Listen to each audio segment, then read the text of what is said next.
The day that changed my life forever started like any other. I was 68 years old, living alone in my small house on Maple Street. My husband had passed away years ago, and my own children had grown up and moved away. I thought my days of nurturing and caring for others were long behind me. But fate had other plans. It was a chilly October morning when I heard a faint cry outside my front door. At first, I thought it was just the wind or maybe a stray cat. But something in my gut told me to investigate. As I opened the door, my heart nearly stopped. There, wrapped in a thin blanket and nestled in a cardboard box, was a baby boy. His tiny face was red from crying, and his little fists were clenched tight. I looked around, hoping to see whoever had left him, but the street was empty. It was just me and this helpless infant, abandoned on my doorstep. Now, you might be wondering what I did next. Did I call the police? Did I take him to the hospital?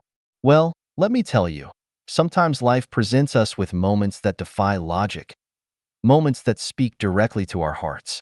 As I picked up that baby boy and held him close, something incredible happened. It was as if all the love I thought I'd never get to give again came rushing back. In that instant, I knew I couldn't let him go. But here's the thing, taking in an abandoned baby at my age wasn't going to be easy. I was about to embark on a journey filled with challenges, sleepless nights, and more love than I ever thought possible. Little did I know, this unexpected gift on my doorstep would not only change my life, but would also lead to a heart-wrenching decision years down the line. A decision that would test the very limits of our bond. So, are you ready to hear how a lonely old woman and an abandoned baby boy became an unlikely family? And more importantly, are you prepared for the gut-wrenching twist that fate had in store for us? I named him Samuel, after my late husband. It felt right, like a piece of my past joining with this unexpected future. But let me tell you, those first few weeks were a whirlwind of emotions and sleepless nights. At 68, I thought I'd left behind the days of 3 a.m. feedings and diaper changes. Boy, was I wrong. My arthritic hands fumbled with tiny buttons and safety pins. My back ached from bending over the crib. But every time little Sammy smiled at me, it was like a shot of pure joy straight to my heart. Now, I bet you're wondering how I managed to keep him. Truth is, it wasn't easy. The day after I found Samuel, I went to the police station. I told them everything, half expecting they'd take him away on the spot.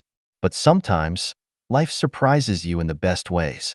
The officer listening to my story was a kind-faced woman named Janet.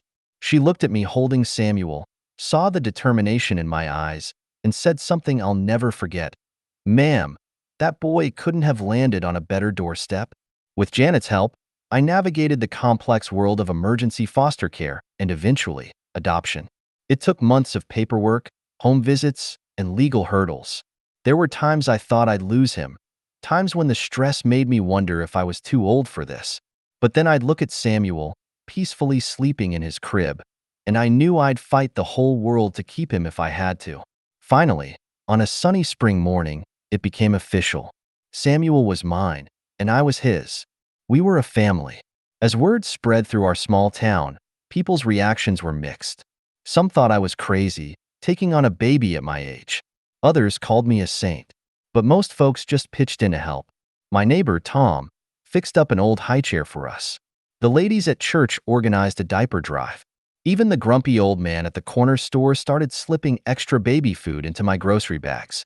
It wasn't all smooth sailing, though. There were nights I cried from exhaustion, days I worried about my health failing before Samuel grew up. But every milestone, his first word, his first steps, filled me with a joy I never thought I'd experience again. Little did I know, our biggest challenge was still to come. A challenge that would test the very foundation of our unlikely family. But for now, we were happy. We were together. And that was all that mattered. As Samuel grew, so did our bond. But let me tell you, raising a spirited young boy in my golden years was no picnic.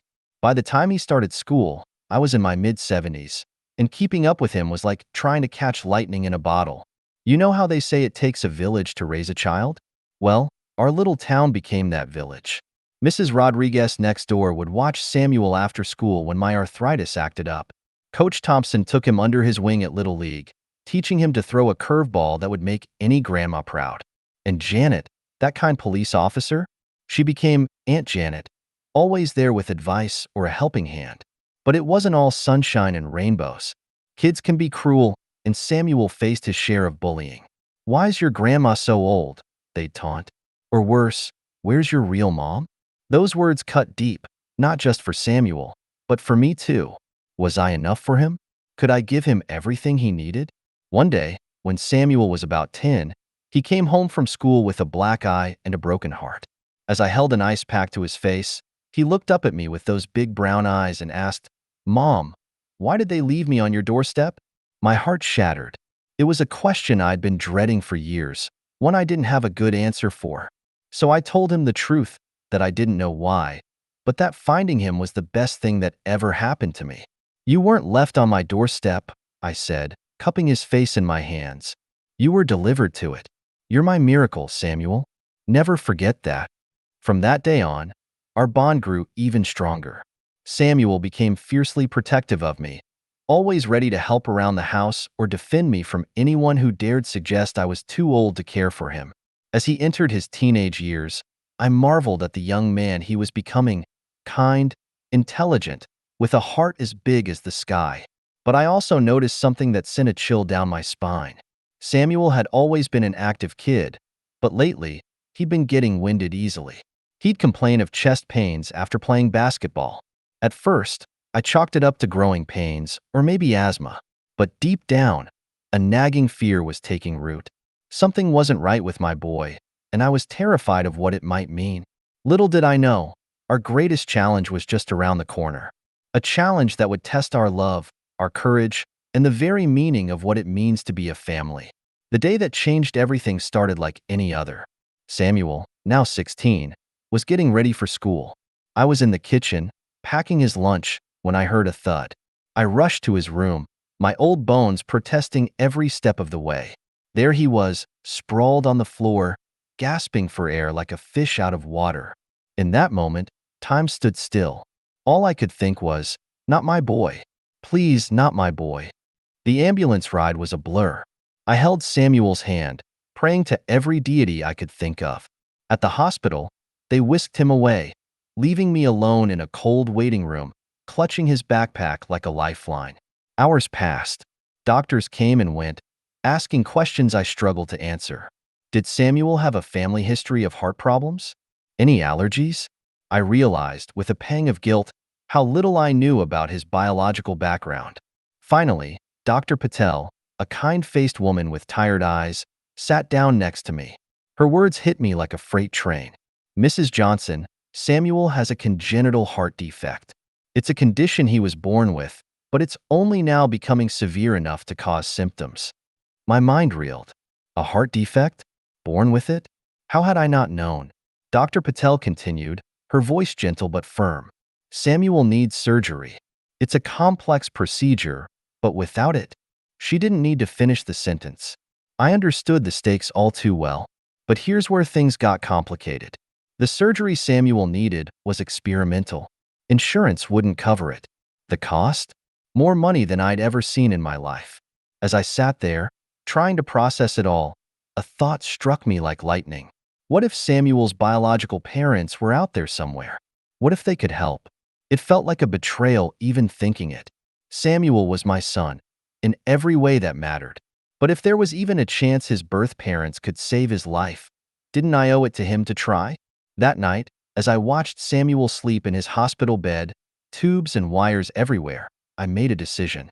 I would do whatever it took to save my boy, even if it meant opening old wounds, even if it meant risking everything we had. Little did I know, my decision would set in motion a chain of events that would test the very foundation of our family. It would force us to confront questions of identity, loyalty, and what it truly means to be a parent. With Samuel stable but still in the hospital, I embarked on what felt like an impossible mission. Finding his biological parents was like searching for a needle in a haystack, but I was determined to try. My first stop?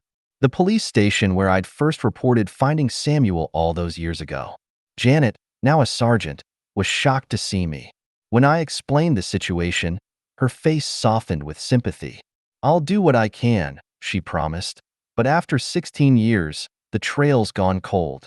Days turned into weeks. I split my time between the hospital with Samuel and chasing down every lead I could find. I put up flyers, reached out to local media, even hired a private investigator with money I didn't really have. All the while, I wrestled with whether to tell Samuel what I was doing. How would he feel, knowing I was searching for the parents who'd abandoned him? In the end, I decided to wait until I had something concrete to share. One evening, as I sat by Samuel's bedside, he stirred and looked at me with those big brown eyes.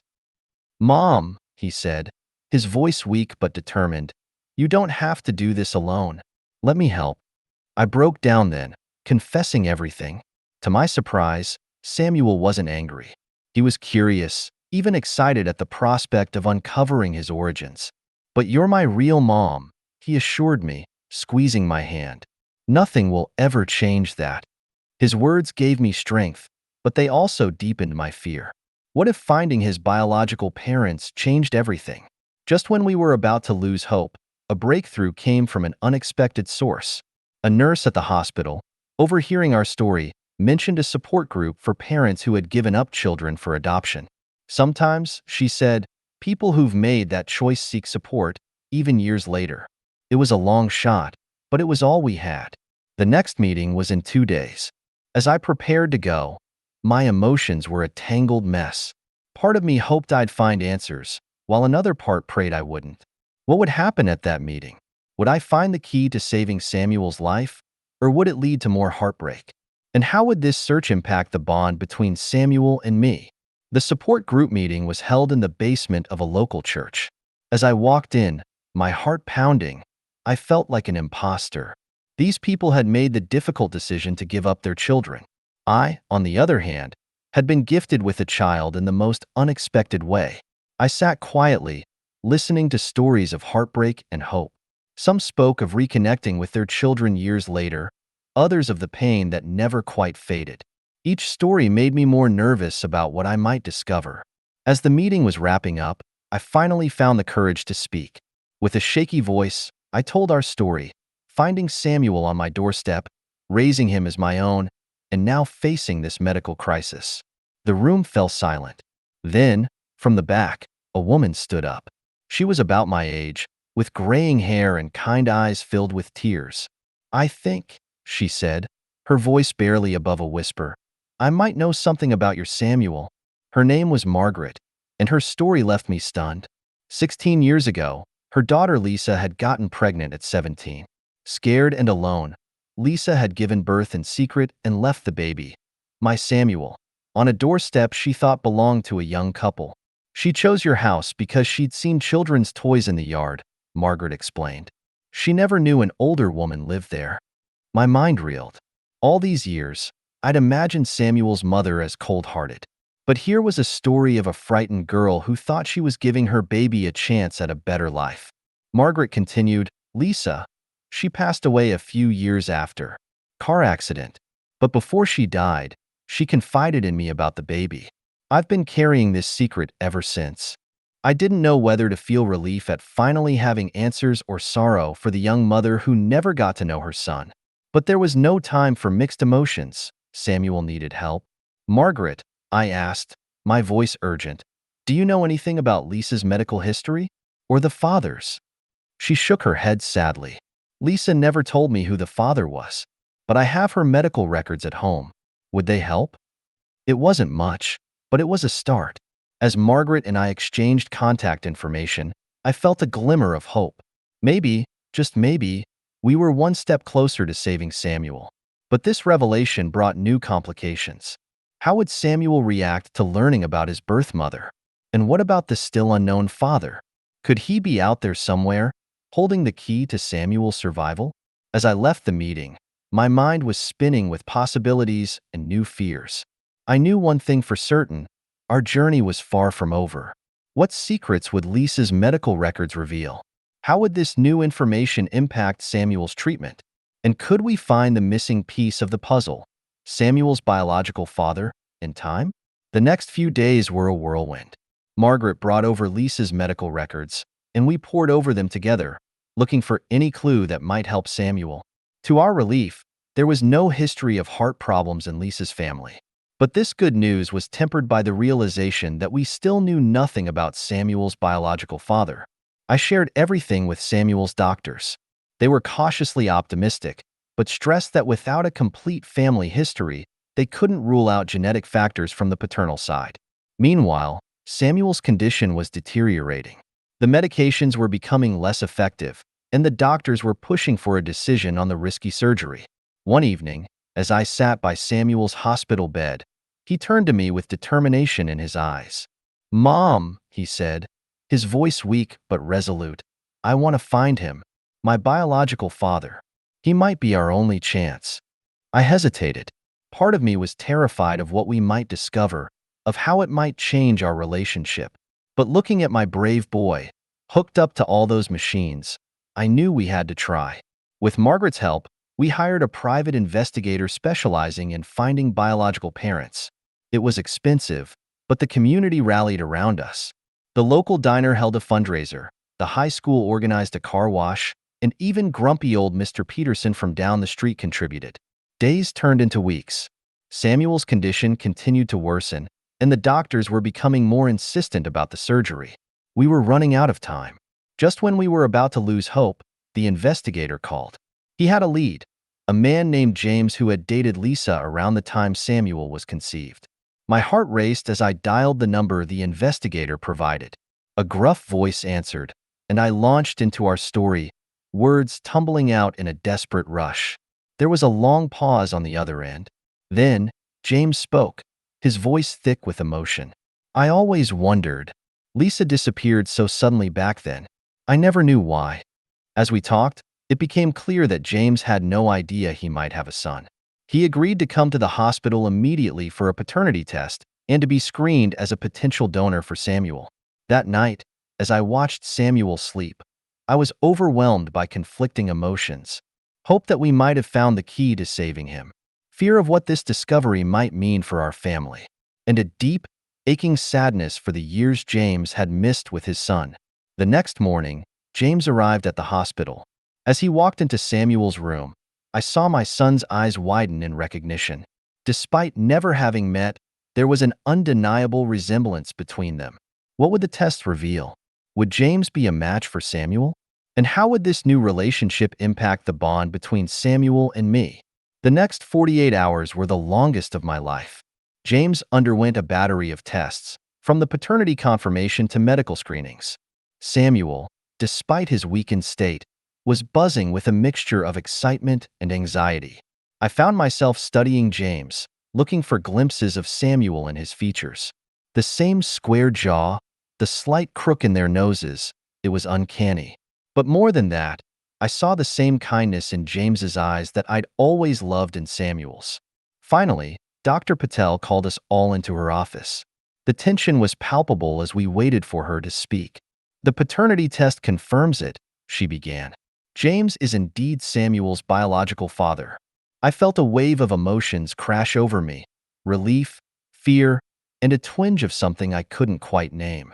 Jealousy, perhaps? But Dr. Patel wasn't finished. More importantly, she continued, "James is a compatible donor for the heart tissue we need for Samuel's surgery." The room erupted in a mix of tears and laughter. James, who had been stoic until now, broke down, grabbing Samuel's hand. "I'm so sorry," he choked out. "If I had known." Samuel, wise beyond his years, squeezed his hand back. "You're here now," he said simply. "That's what matters." As the reality sank in, Dr. Patel explained the procedure. It would be risky for both Samuel and James, but it was our best chance. The next few days were a blur of preparations. James moved into the hospital, determined to be there for every moment he could. I watched as he and Samuel bonded over shared interests and discovered similarities they never knew they had. A part of me ached, worried that I was being replaced. But every night, as I sat by Samuel's bed, he would look at me and say, "I love you, Mom. You're the one who chose me." The day of the surgery arrived all too quickly. As they wheeled both Samuel and James into the operating room, I felt my heart might burst from fear and love. Hours ticked by in the waiting room. I paced, I prayed. I bargained with any higher power that might be listening. Finally, Dr. Patel emerged, looking exhausted but smiling. They both made it through, she announced. It's early, but the signs are positive. The relief was overwhelming. As I sank into a chair, legs weak, I realized this wasn't the end of our journey. It was just the beginning of a new chapter. How would our family dynamic change with James in the picture? Could I learn to share Samuel's love? And most importantly, would Samuel fully recover? The road ahead was uncertain, but one thing was clear. Our little family had grown, bound together by love, sacrifice, and the miracle of second chances. The weeks following the surgery were a roller coaster of emotions and milestones. Samuel's recovery was slow but steady, each day bringing small victories that we celebrated like major triumphs. James remained a constant presence, dividing his time between Samuel's bedside and helping me navigate the complex world of hospital bureaucracy and insurance claims. His support was unexpected but deeply appreciated. As Samuel grew stronger, so did the bond between father and son. They'd spend hours talking about everything from sports to science, making up for lost time. I'd watch from the doorway, my heart a tangle of joy and a hint of sadness. One evening, as James was leaving for the night, he paused beside me. "Thank you," he said softly, "for being the mother I couldn't be there to support, for loving him so completely." His words broke something open in me. The fear and jealousy I'd been harboring melted away, replaced by a sense of shared purpose. "We're in this together now," I replied, surprising myself with the conviction in my voice. As Samuel's discharge date approached, we faced a new challenge, figuring out our family dynamic outside the hospital walls. James lived in a nearby city, close enough to visit regularly but not next door. It was Samuel who came up with the solution. "Why don't we have Sunday dinners together?" he suggested. "All of us." And so began a new tradition. Every Sunday, James would come over, often bringing ingredients to cook with Samuel while I supervised, and occasionally rescued them from culinary disasters. These dinners became the highlight of our week. We'd share stories, laugh over James and Samuel's identical mannerisms, and slowly build a new kind of family, one bound not just by blood, but by choice and love. As months passed, Samuel's health continued to improve.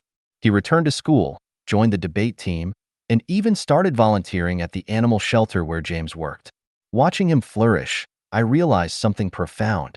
My greatest fear had been losing Samuel to his biological father. Instead, I'd gained not just a co-parent, but a friend.